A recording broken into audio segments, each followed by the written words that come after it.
Alors, la commande, moi, je suis travail prescrit. La commande, c'était relecture et 5 minutes. Alors, voilà. La relecture du thème que les membres du CS m'ont demandé de partager pour vous, c'est sur, effectivement, les nouvelles formes de travail.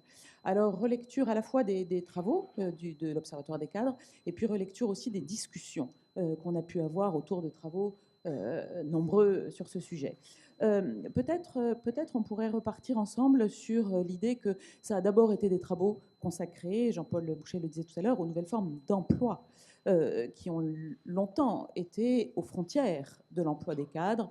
Les cadres, ce fameux salariat de confiance qui a pu résister, en tout cas dans ce qu'on observait, ce qu'on donnait à voir, qui a pu résister aux recompositions des différentes formes d'emploi en France.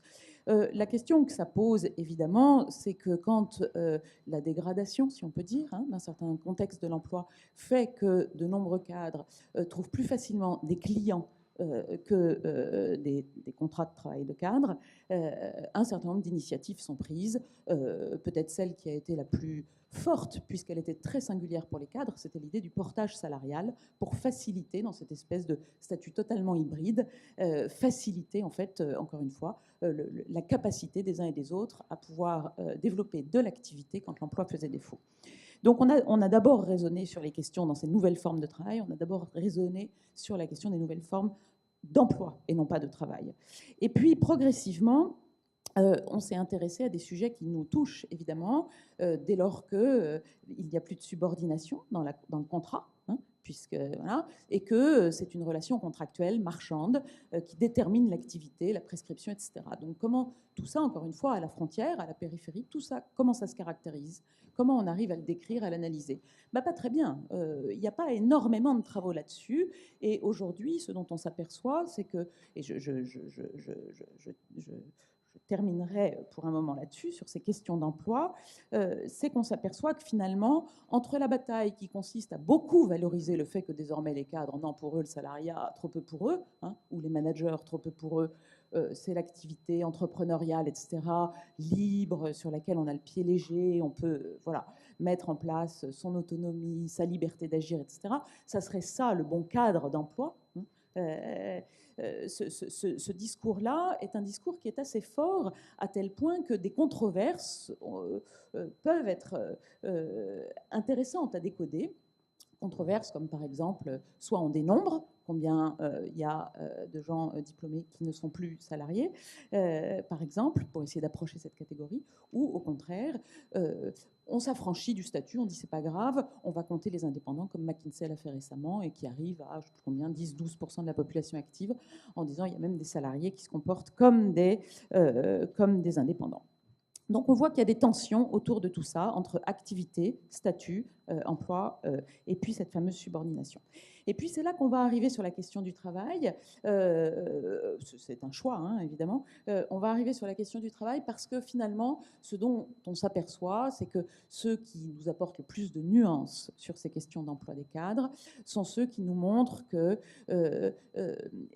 qui développent des nouvelles notions, comme par exemple l'intérêt qu'il y aurait à se pencher sur ces nouvelles façons de travailler autour des slasheurs, par exemple. Ceux qui multiplient les statuts, les contrats, etc., et qui nous entraînent vers, pour le coup, des façons très différentes de travailler et qui peuvent échapper à un observatoire des cadres qui s'intéresserait que aux salariés de confiance. Donc, probablement que ces frontières, il va falloir aller continuer, poursuivre des travaux pour y creuser des choses.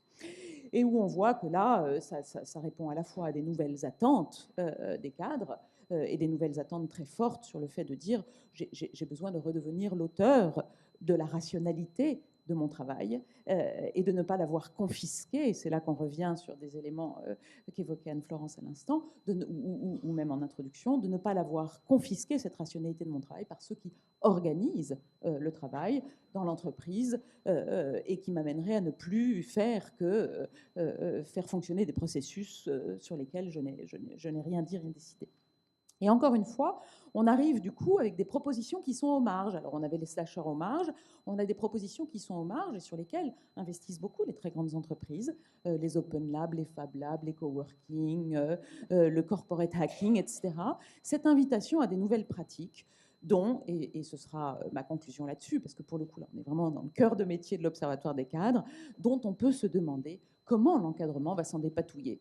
Parce que, voilà, gérer des espaces ouverts, oui, c'est tentant. Enfin, on peut avoir envie peut-être pour soi d'aller reprendre de la liberté, reprendre du souffle dans des façons plus ouvertes, encore une fois, de prescrire l'activité, de récupérer une partie de la rationalité complète hein, de ce qu'on fait.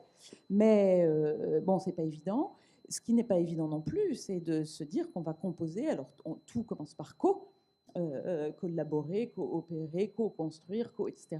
Donc, on va récupérer des collaborateurs ou des co-camarades ou des, je sais pas, voilà, mais qui vont être eux-mêmes engagés dans d'autres espaces, etc. Et donc, cette question de la pluriactivité, du point de vue du travail du manager, on voit alors là des questions d'avenir, des nouveaux défis absolument redoutables arriver autour de nous.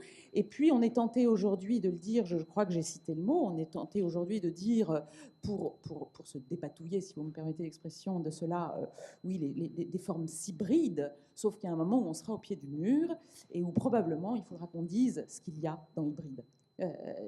Sinon, on ne pourra pas manager.